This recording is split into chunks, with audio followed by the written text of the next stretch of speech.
about the glory of the cross. People see the cross as something terrible.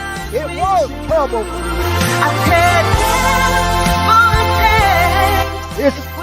It brings us into a place, Gethsemane, that it declares not my will. They were born to do a divine plan, that which unfolds concerning the people. We cross our hearts and we to do what you do. What do you do? What is your gift and your calling? You can only find that out from God. If we come back,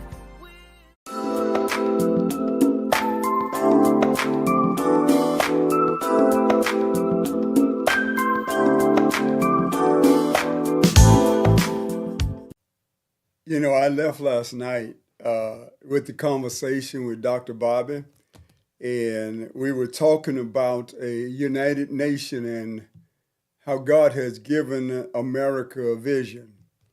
And in that understanding is why we make the comment, the vision has been given. Why do we choose? For a long time that when I had my experience in the military, I always try to say that I believe that whenever we have a true global leadership alliance, then there must be a need, especially the military. So I'm going to talk about the military because that's my experience, that's my life. And I was converted into the military, and I literally lived out a spirit-filled life all of my senior years in the military. And I come to realize that I believe that more than ever, we need an enlisted advisory council all the way to the presidential level. And the reason I say that is because I noticed that when we got to the level of the Joint Chiefs of Staff, then you did not see the Sergeant Major. People have to realize that whenever you start talking about a command sergeant major, you're talking about an expertise that's absolutely excellent. It's broad in its understanding and in its scope, and their heart is always purpose before pleasure. Let me say it again. Whenever you get a true military leader that aspires to bring excellence in every way, and one of the things that I always have known in my heart as a first sergeant, as a commander, as a command sergeant major, my whole job was to make the commander great. This is really the establishment of America. People don't realize that America is a militarily legal established nation. Now, in order for that to work, it had to work as an upside down kingdom. And that's what we're coming into now, because whenever I went in the military, one of the things that we always learn as an enlisted person, it was mission, men, and self. It was selfless service. In other words, whatever we did because we were concerned about the mission while we're doing it. We were concerned about the men or the women who was going to bring it to pass, and we became last whenever it came to serving. I remember when I was in training once, and it was raining, and I think I was in Fort Bragg in the field, and it was raining, and we had an air assault move, and we went there, and it was raining so hard, and we got our breakfast, and when they served the breakfast, it literally got wet and turned the eggs green. And I remember that because I always made sure that the people got fed before me. So when you start talking about leadership, leadership is those that know how to lead, and they lead by knowing what the purpose is, what the mission is, and caring for the people because it's mission, men, and self. Now, why I say there need to be an advisory board all the way to the presidential level. One is because when you get to the Secretary of Defense, they don't have a sergeant major with them. When you get to the vice president, they don't have a command sergeant major with them. When you get to the presidency level, he doesn't have a command sergeant major. Even though there is a sergeant major in the Army, the Navy, all the way up. But the truth of the matter is they really need to be behind the table. They need to be at the table of the conversation. Now, a true command sergeant major know that he is there to listen, to see, and speak in an advisory capacity after they leave the meeting.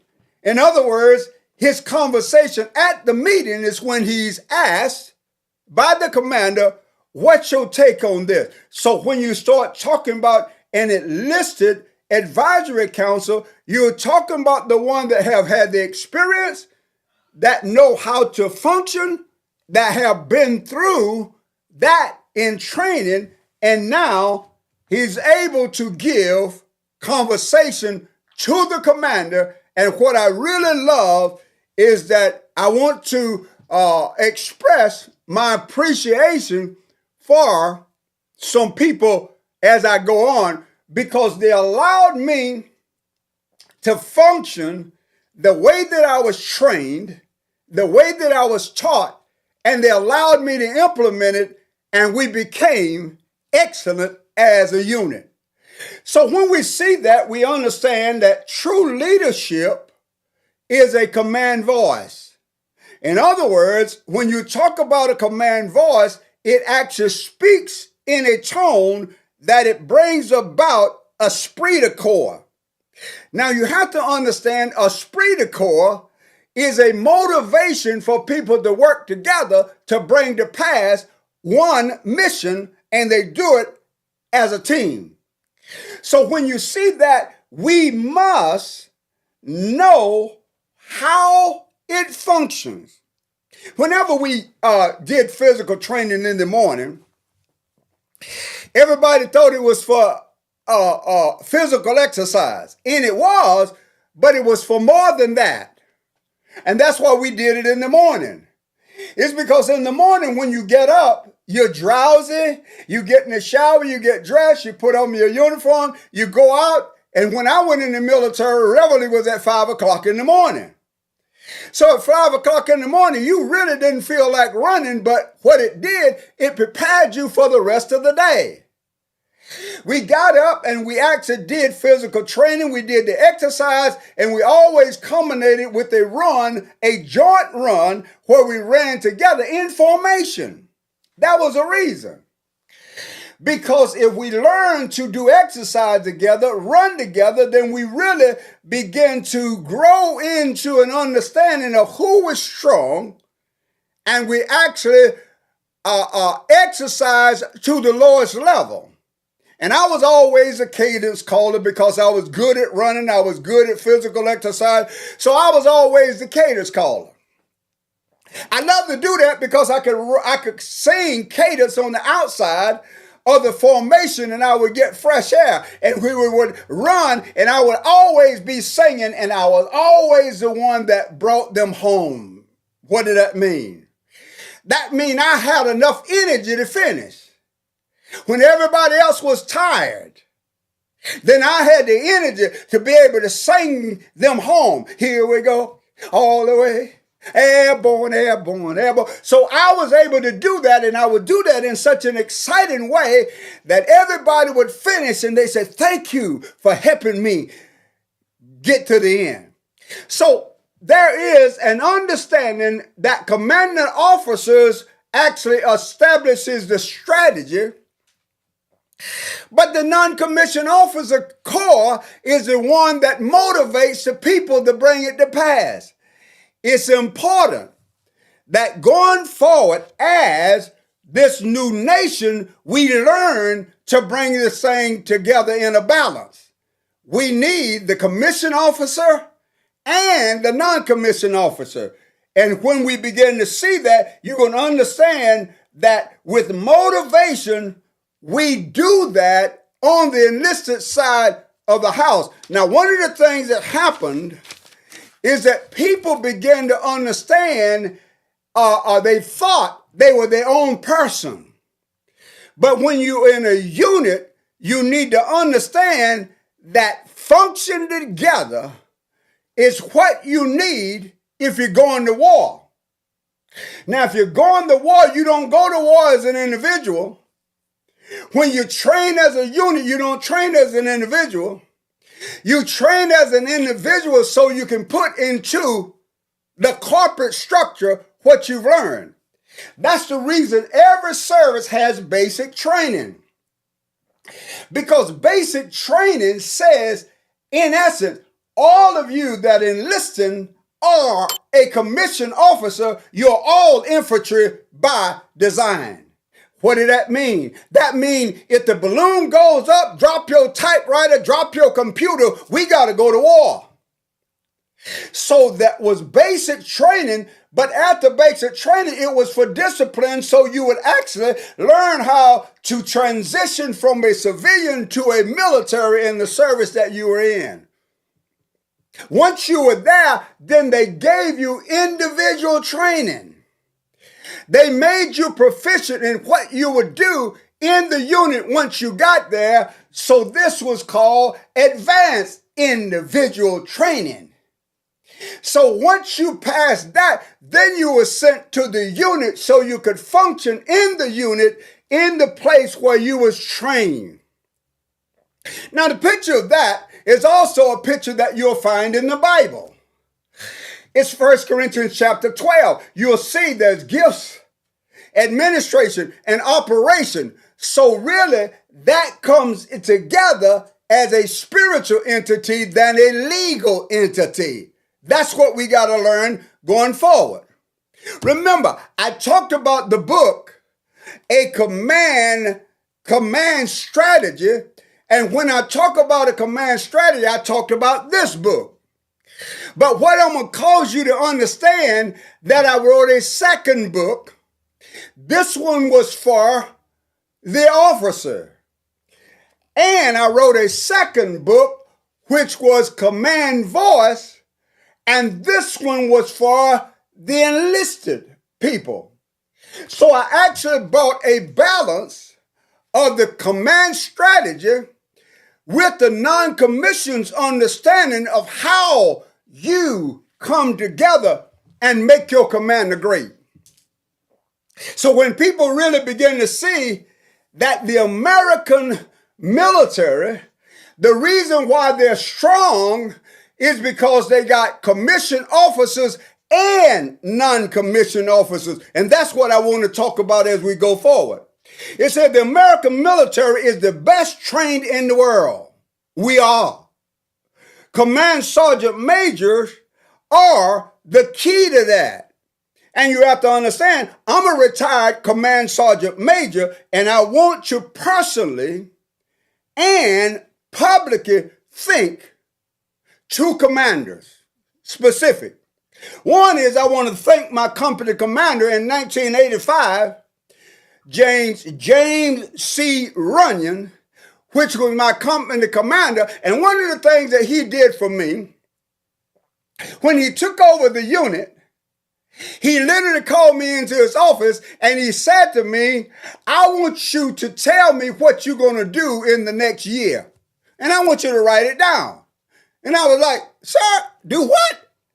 He says, I want you to write down what your purpose and what you're going to function and what you're going to bring to pass in another year. It had never happened to me before. I never had to write it down. So I turned around and says, sir, that's for officers. He says, it's in your job description. So I went to my job description. Why I'm bringing this up now, whatever you're doing in any job, your purpose is in your job description. Are you doing what your job description announces for you to do? The other one is my battalion commander, Lieutenant Colonel Milton Aura Menjivar, Lieutenant Colonel. So what they did, they literally gave me the ability to actually do my job based on my job description. And when we came to the end of the year, I had so many accomplishments that I could not even name them all in my evaluation report because I had never written them down. And this was the backdrop that caused me to be able to understand, going to Sergeant Major's Academy, how the military really functioned. I want to thank you all, sirs, because in their evaluation report, they put something in the comment section that I'd never even understood about myself. And the Colonel Menjivar says, unlimited potential. Now, you don't understand what that meant to somebody that was trying to find out their purpose. Unlimited potential. Then later on, after I became a sergeant major, and I was a sergeant major in the 59th Cavalry, Buffalo Soldier in Hawaii, the Lord said to me, he says, if you do not pursue Sergeant Major of the Army, I'll make you greater, much, much greater. So that's when I retired. And I want to thank Lieutenant General James Crossell, who really said, are you going to retire, Sergeant Major? I says, well, yes. He says, if you change your mind, call me. I said, sir, I will not change my mind. I graduated Sergeant Major's Academy in 1986 and was a Command Sergeant Major of the 59th Cavalry in Schofield Barracks, Hawaii in 1986 through 1989. Now, little did I know that I was literally handpicked for the job. I was qualified, but I did not realize that I was airborne. I was a master jumper. I was a pathfinder. I was jungle expert. I had all of these qualifications, and I didn't realize that God really had trained me to be an outstanding soldier, because what he was really training me is to be an outstanding apostle, because I was going to be trained. I remember coming in, and what caused me to come in the military was several things. One is George Washington's story that he could not lie to his father for cutting down the cherry tree. They laugh about that now, but that's one of the reasons why I said I'll follow this man. The other one was John Fitzgerald Kennedy. I was in the 11th grade when he was assassinated. And one of his speeches, he says, ask not what your country can do for you, but what can you do for your country? So I heard the call of what could I do for my country. So those two things resonated in my mind, because I was actually going to follow somebody that could not lie. And I was actually saying, I'm not going because of what my country can do for me, but what can I do for my country? So one of the things happened is that when I went on recruiting duty, I understood something about purpose. I understood something about evidence, and I understood something about benefits. Now, here's what they said for me to do my presentation. Says you're going to join the military, and what you have to understand is that here is what you're going to get, here is the evidence, and here is the benefits. I'm going to tell you that we're going to give you 3 hots and a cot, and we're going to guarantee you a job, and you're going to get paid. And the evidence, and I was well decorated, and I put my hand, and I'm the evidence of it. And the benefits, you get to travel around the world at the military expenses. But then they said you can't tell them that their ultimate job, they may end up going to war. Now, here's why that was important to me, because at 19 and 20 years old, I was a leader in combat in South Vietnam. Nobody ever told me that when I went to the military, that I would end up being in that role as a 19, 20-year-old and in combat and an infantryman at that. So you see my hat, it says Purple Heart. In other words, you have to realize that I was a infantryman in the jungles of Vietnam with the 173rd Airborne Brigade, part of the replacement of Hill 875 and Hill 600, and I was in the Tet Offenses in that war. So whenever somebody talk about Vietnam was a conflict, I'm telling you Vietnam was a war. I don't care how you classify it. Why? People died. Young people. And the emphasis is that I paid close attention. I paid absolute attention to training because it was life or death.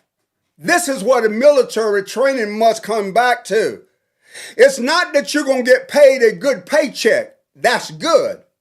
It's not that you're going to get to travel all around the world. That's okay. But the bottom line is you need to be well trained, so whenever you have to do whatever you need to do, you need to be prepared.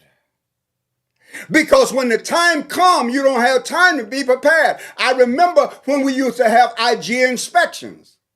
And I used to always tell my people, the platoon, the company, whatever it was, we don't ever work all night for an inspection. We stay prepared all the time, and we just do the necessary thing whenever it's time to go. So if you train according to the mission, and you maintain that, so whenever it's time to go, you literally are ready. Now here's where we go back to George Washington. When we go back to the understanding of George Washington, he had somebody that helped him. Baron von Steuben as Washington Inspector General. So Inspector Generals was those that actually, for the commander, developed what was necessary and the authority. There was little uniformity in terms of qualifications, duty, responsibility, and authority and standards. But von Steuben began working at Valley Forge because what he saw there was a need. Where Washington disheartened troops were then encamped. They were there disheartened. They were not organized. So on 29 March 1779, Steuben regulations for the order of discipline of the troops of the United States appeared. He established that which the military used even now. They actually use it up to like 1972, and I watched it begin to change. And what I did is I literally put in a book to change the discipline that they were leaving from. Here's what it said. George Washington sought diligently to establish the authority and the prestige of the non-commissioned officers.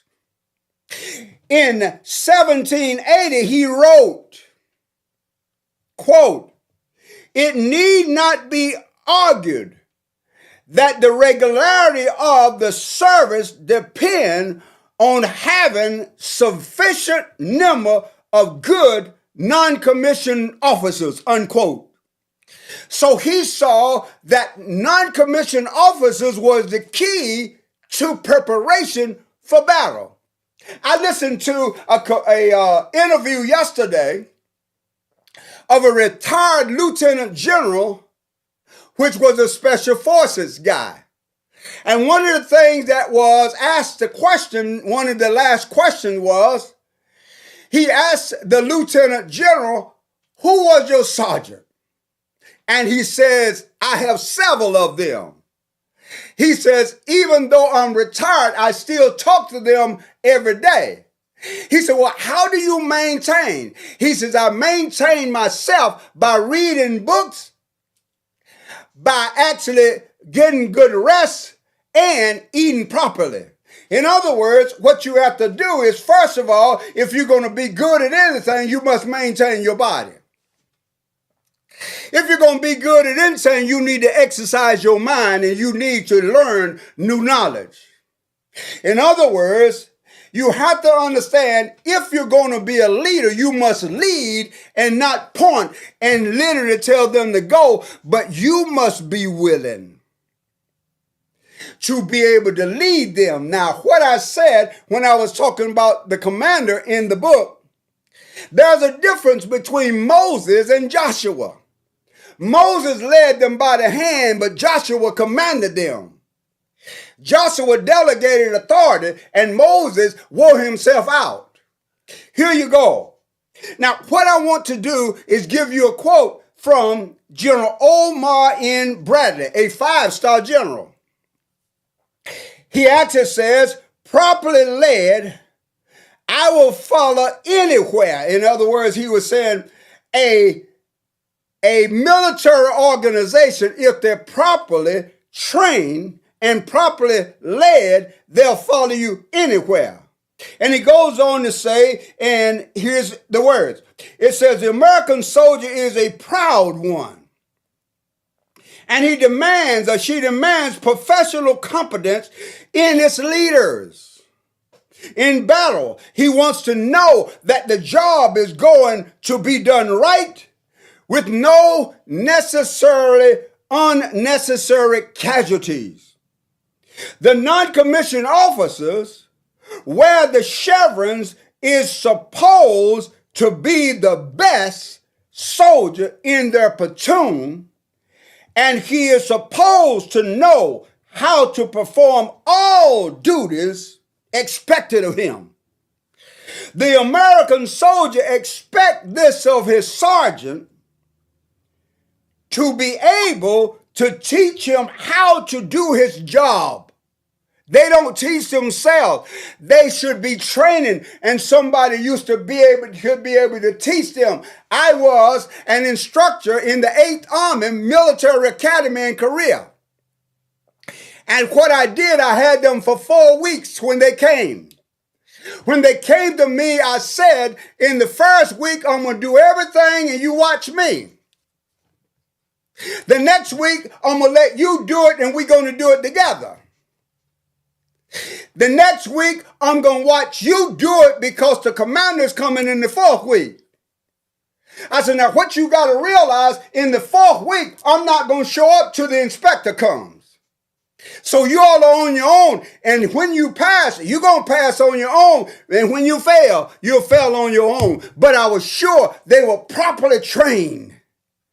And we were always number one.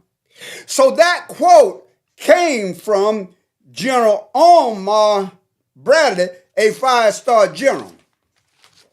Now, one of the things that happened when I was writing this book, I remember a general that I saw when I went to Sergeant Major's Academy.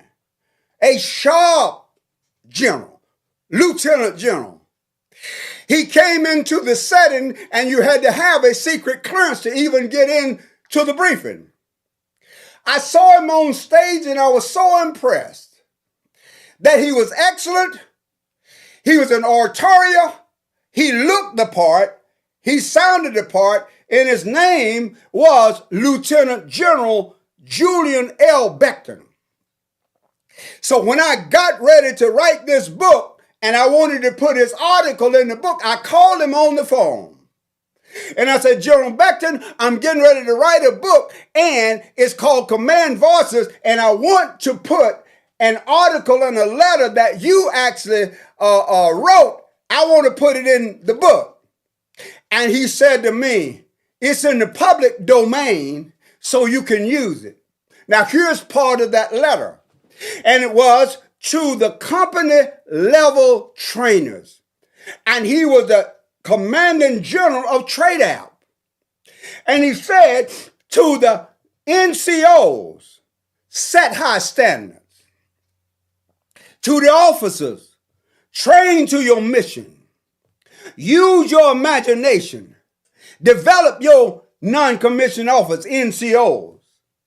And he says, to all of you, take care of your troops. That ought to be from the president all the way down, that they echo it, that unless you have motivated people, well-trained, that's taken care of, they won't necessarily do what they do with joy. Nobody goes to joy. Nobody goes to war with joy. They go with apprehensions. So what you got to realize, that he goes on to say, care and concern for soldiers is an important task that is vital to your mission. He goes on to say, soldiers must be able to fight. They will fight more readily for the leader who daily demonstrates his care. So caring for troops motivate them. It's just like when they see you show up, it's a smile on their face because they know you care. It's his care and concern for their welfare, and that is their family. They feel like I'm part of this family, this unit. I feel like we relate to one another. We understand where each one fit. When I was in Vietnam, I was actually in a squad of 8 people. And we called ourselves the Hellcats in the 173rd. But the reason why we did is because these 8 people had each other's back. Now, why was that so unique? It was unique because 4 of them was white, 4 of them was black, and when we went downtown, nobody bothered anybody because we were a team. And when you come into understanding how to function as a team, color has no barrier because everybody must protect everybody's back. So it goes on to says that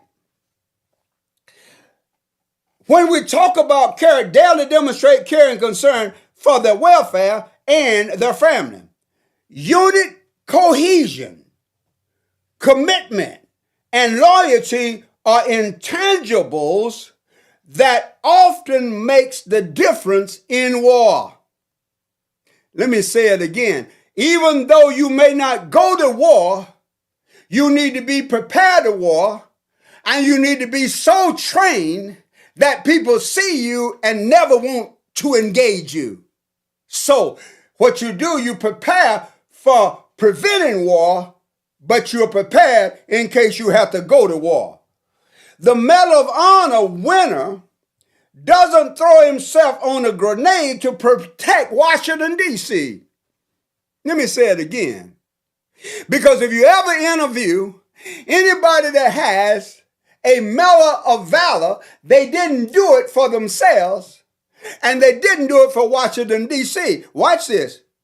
The Medal of Honor winner doesn't throw himself on a grenade to protect Washington, D.C. He is protecting his buddies. He is protecting the people he cares for and who care about him. You must develop this kind of esprit de corps now, and the purpose to do this, you must purpose to do and care for your people, because training your troops is where we start. So his letter was saying you need strong NCOs, non-commissioned. So they are strong professional non-commissioned officers, and you need a strong professional non-commissioned corps. It is a must, and you must understand that if we're going to become the nation that God is going to use, and he will, they're going to have to care about each other. They're going to have to be command structure, which will shake everything. But then they're going to have to be a structure that have understanding, that know how to retrain them back to function in their mission. And this is why I recommend highly and more than ever that the military is being brought down, but now it has to be brought back up. So I suggest and I say to everybody, there need to be an advisory non-commissioned counselor as a command sergeant major at that level, all the way up to the president, to the vice president, to the secretary of defense, and anybody that is working in those levels, because we are on the road to recovery, and you won't be able to effectively do it if you don't have a strong non-commissioned officers corps that gives wholesome advice, and the whole function is to protect the people and make the commander great. Thank you for your time. Thank you for whatever you are doing. Every person that joins the military must understand one thing. You are an infantryman first. You are a combat soldier. You must know how to function, whether you're in the Army, whether you're in the Navy, whether you're in the Air Force, Coast Guard, or Marine Corps. You can say, "Hoorah, this is the way we do it, the airborne way." I'm so glad that they changed the name of Fort Bragg back to Fort Bragg. That's my heart. Have a good day.